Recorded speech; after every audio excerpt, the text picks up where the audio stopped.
told you categorically that angels are there to carry out God's message to us or God's bidding. But then, in our time today, it looks as if we hear mostly about the devil, about Satan and his agents and what they can do to you. We hear about the witch, the wizard. We hear about the marine spirits. We hear about name all these things. Okay, all over the airwaves. You are just so amazed that you tune into a radio station or television station.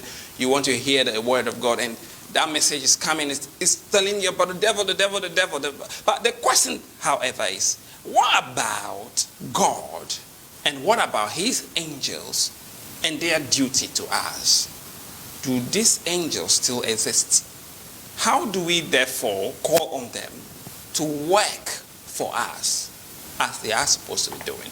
That's why we are doing this. So stay with us. When we activate the phone line, your questions will be taken, and your contribution definitely is important. Now, man of God, to start, let's do a quick review, very quick review of some of the things we've been mentioning when we started this discussion, especially for those who have not been following us to also come along with us. Sure. Good morning. Good morning to Pastor Kevin and the wife, Pastor Sabina. And I salute your crew guys as well.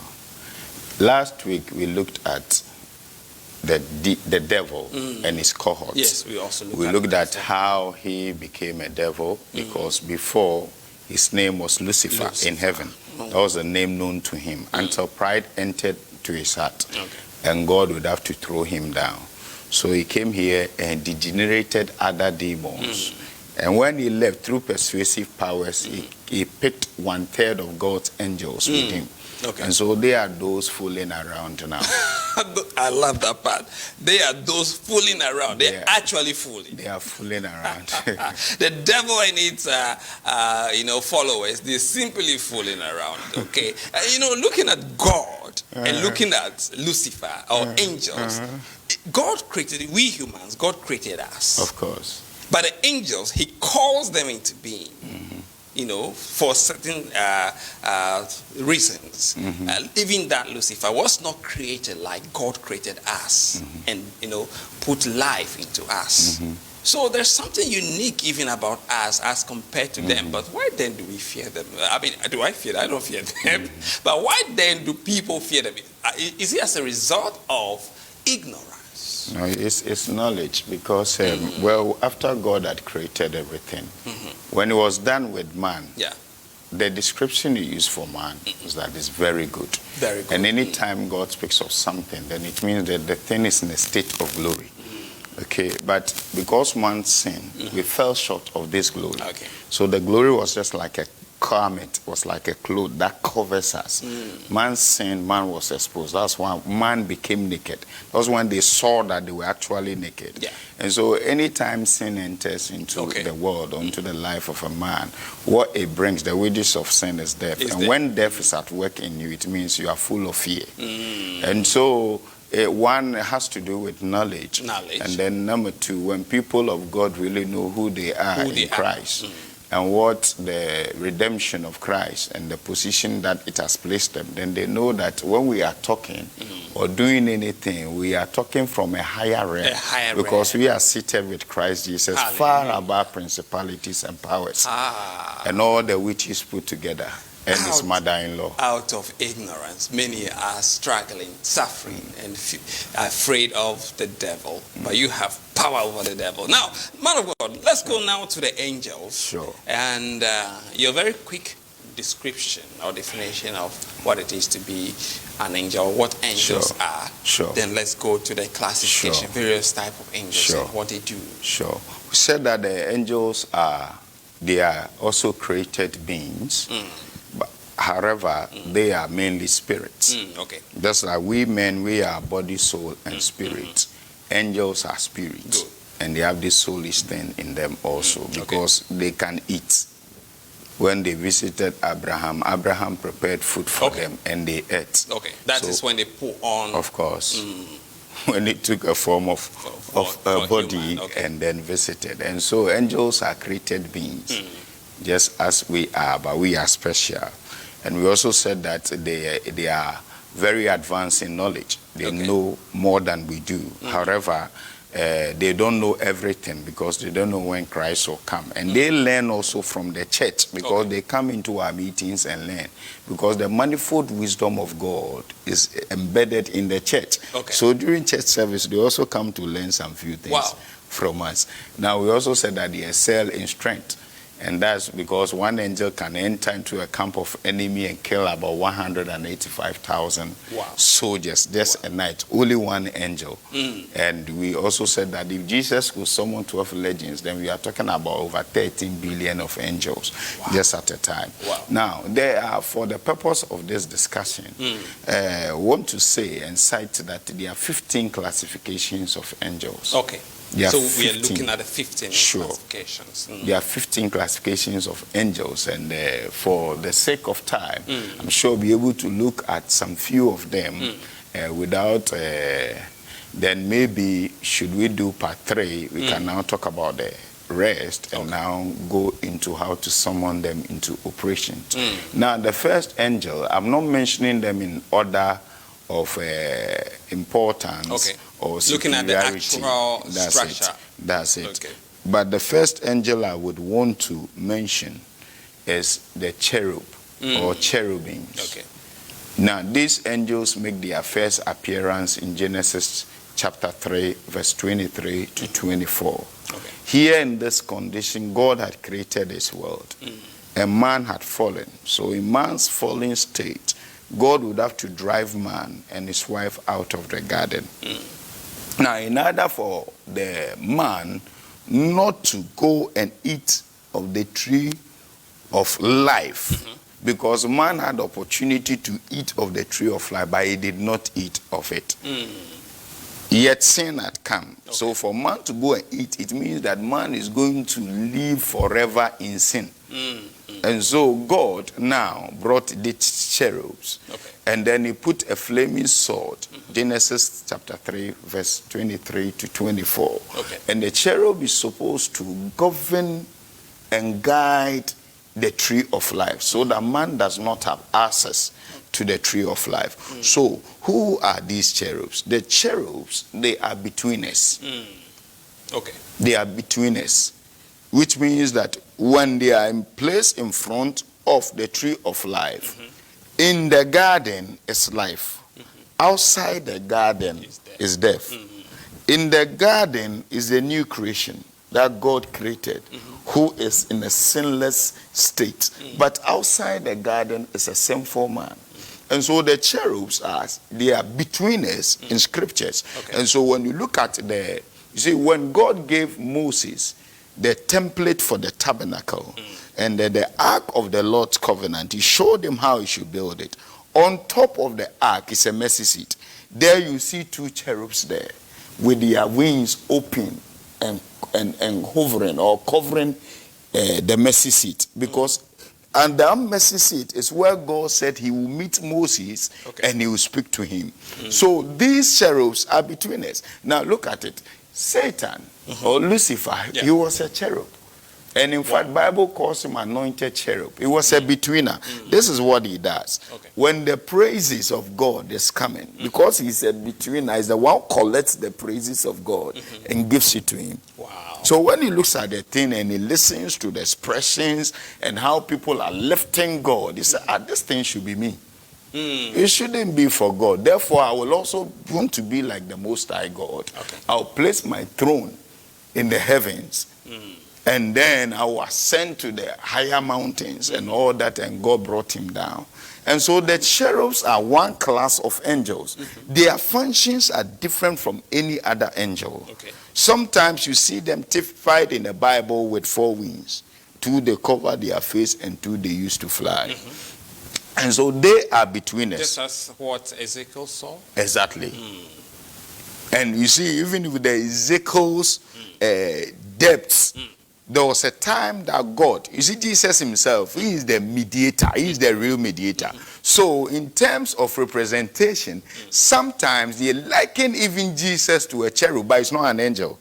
In terms of his function. So Ezekiel's revelation, he saw the beast And when you saw the beast, it was a cherub, but he had 4 faces. He had the face of a horse, he had the face of a man, he had the face of a lion, then he had the face of an eagle. And all these animals are kings in their respective kingdoms. Okay. And the man there is Jesus. And Jesus is being displayed in other realms of the kingdom. And so, in terms of the eagles, talking about the heavenliness, he's a king of the air. That is Jesus himself. And then he talks of the lion, so king of the forest, because he's the lion from the tribe of Judah. Okay. Talks about horse, talks about his service to humanity. And all those things, you can now link them to the 4 gospels: Matthew, Mark, Luke, and John. So even Jesus, sometimes in terms of representation, they liken him in terms of functional representation to a cherub. So the cherubs, who are a special class of angels who support the throne of God, who work for the throne of God, they are between us. They are between us. That is the first class of angels we can look at. And so when we go into now how to summon them, we'll know how to now relate with cherubs. Okay. Because every issue and the angel that works on.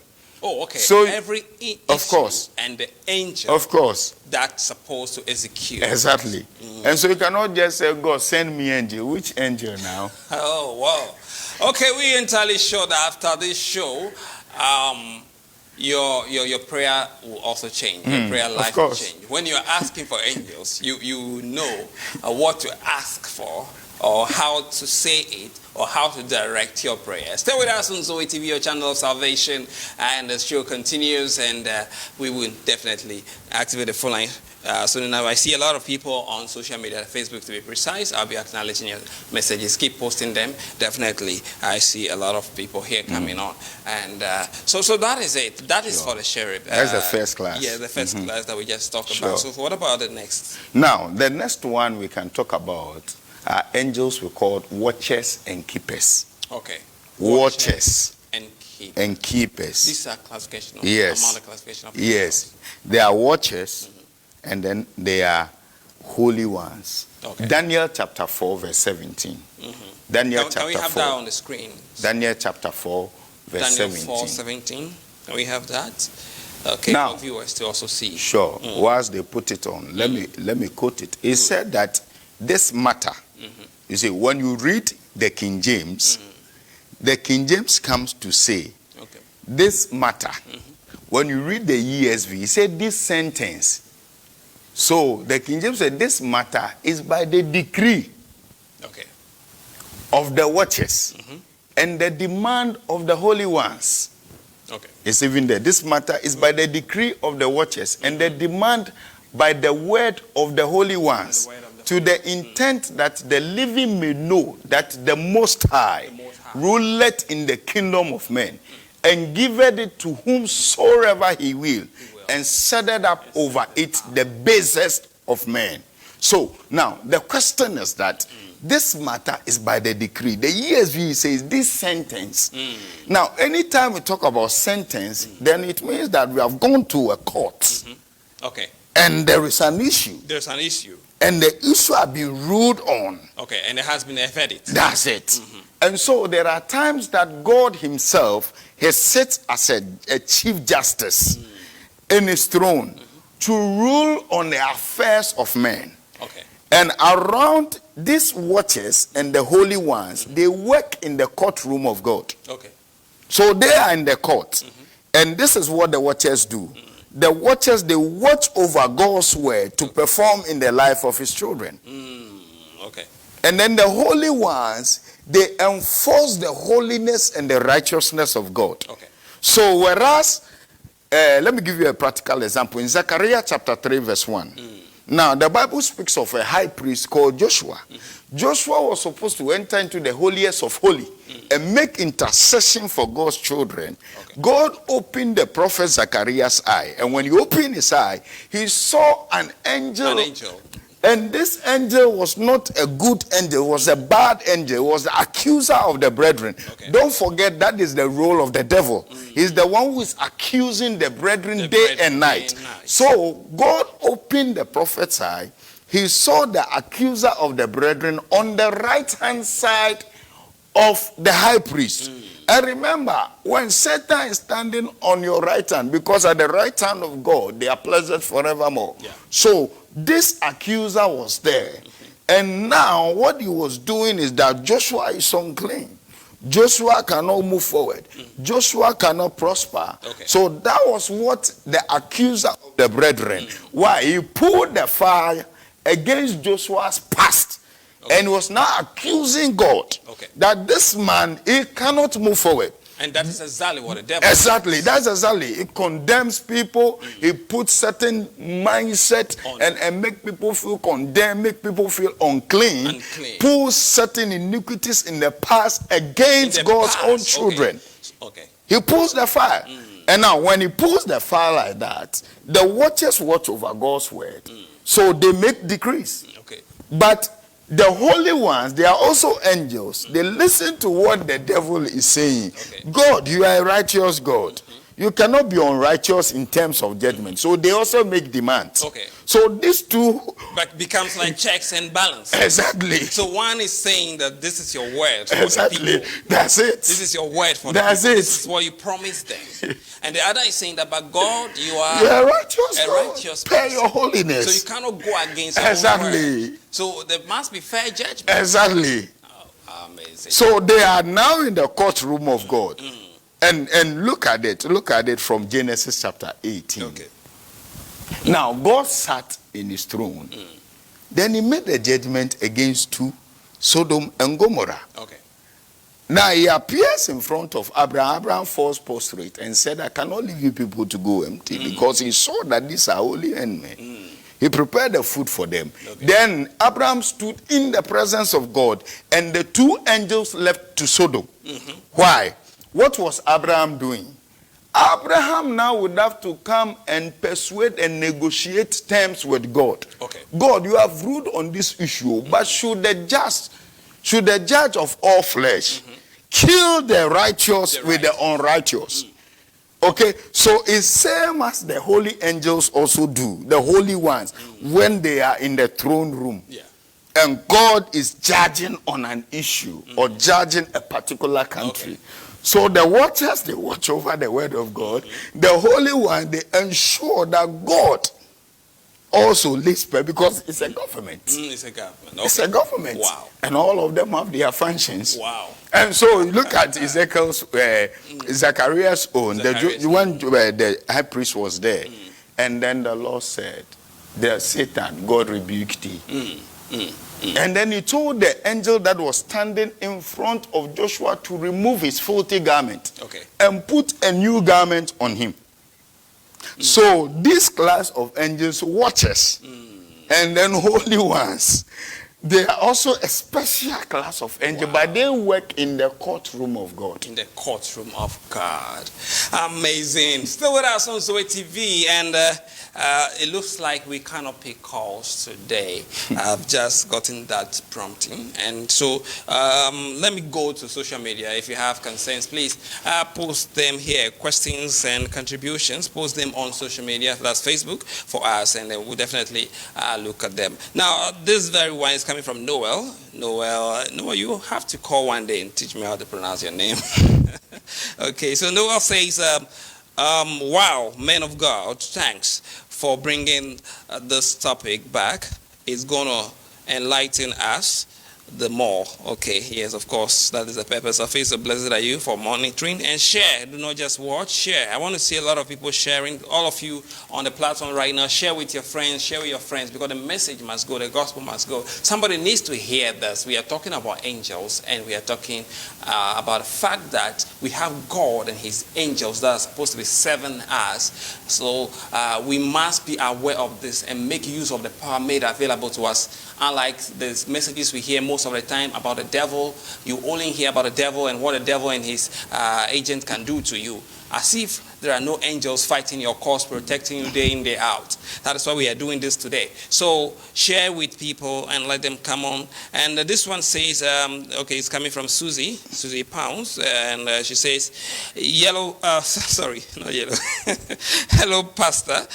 Nice seeing you again from the United States. Okay, Susie, yeah, it's good to see you too. We are not seeing you actually, but then it's good to read from you. And I see Lynette Penny watching us, and also Noel is back, said this is only one class of angel. Okay, this is only one class of angel, and the revelations are deep. Okay, of course. We were just talking about one class. Now we move to the second.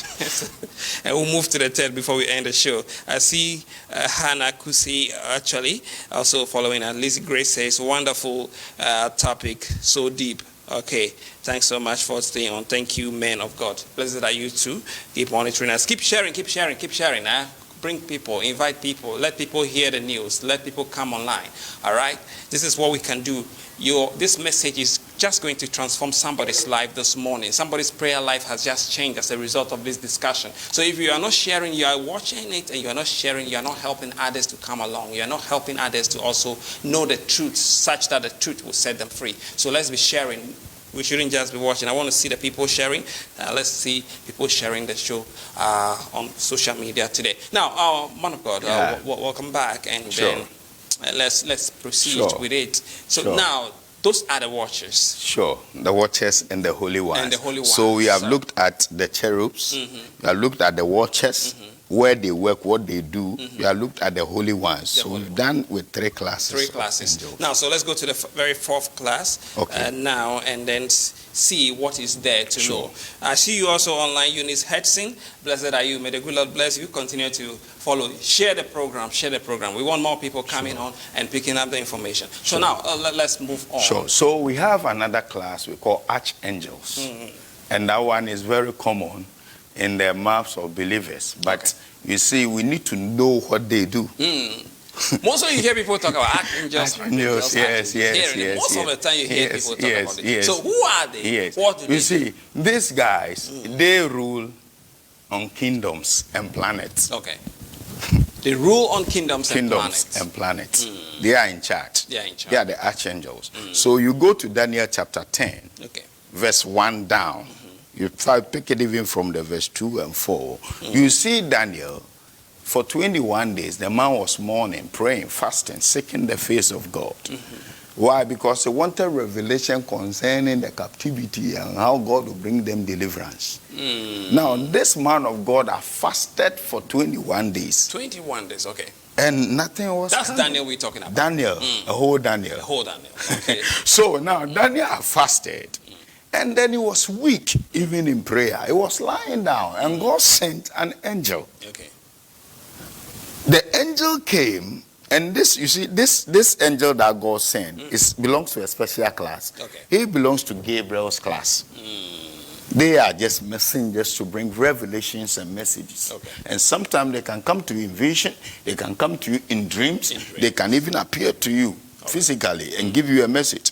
But this angel that God gave the revelation concerning the redemption of God's people to, he was coming, and the prince of Persia, now talking about the principalities of Persia, withstood the angel.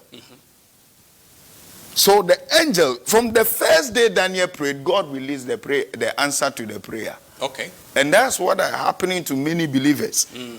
You pray the first day. He said for anybody that asks it, receive. Receive, okay. So when you pray, God answers it. God answers it. Okay. He has answered it.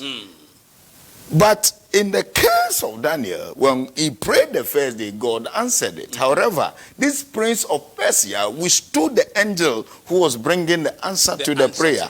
Because let's not forget, there are three realms in which God answers prayer. Okay. One, he can answer it from his own realm. That's God's own sovereignty. God will give you the answer direct. Straight up. Okay. The second one is through the realm of angels. And the third one is through men. Okay. So there are times your prayer, the answer to your prayer is in the pocket of somebody. It's in the pocket a human being. Okay. You sit by in church. and you may not even respect the person, but the answer to your prayer is in the pocket of the person. Amazing. And so there are angels that bring answers to our prayer. So now Daniel prayed 21 days and nothing was happening. He was there. Then suddenly he was lying down. Then he felt a tap. He said, stand up, stand upright. And let me speak to you.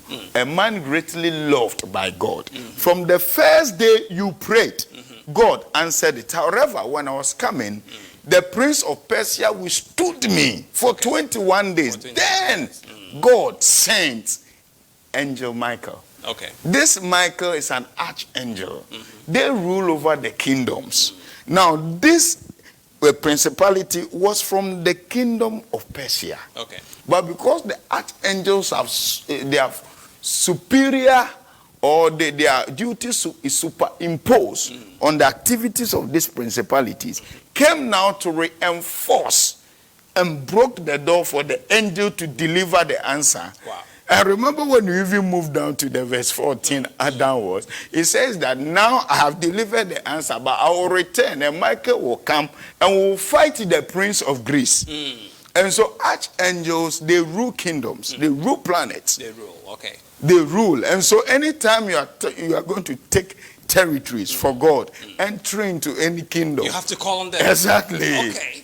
This is it. Wow, we bless God. And because of the timing, we are going to be ending the show. But it means that we are going to do some other sequels of this very program. We are going to do part 3 of it. So keep monitoring us, because your prayer life must change. You must know how to direct your prayers. People to call, the angels that you have to summon to action, you know, for miracles to take place. God created them for us. So we must know them and know how to summon them for our own good. So, man of God, let me take a final word in. My final words will be the same expression.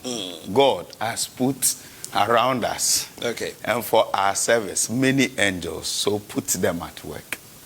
Put them to work. Let them work for you. Know how to move around with them, and then everything will be all right. Good morning. All right, good morning. All right, ending the show. Okay, actually, you posted on the program, so I think I should just answer that. Susie Pounds is back, and she says, I'm sorry, the one who is reading out the social media out to the pastor, what is your name? Okay, that's my name. She's asking. All right, my name is Kevin Lambert Hudson, and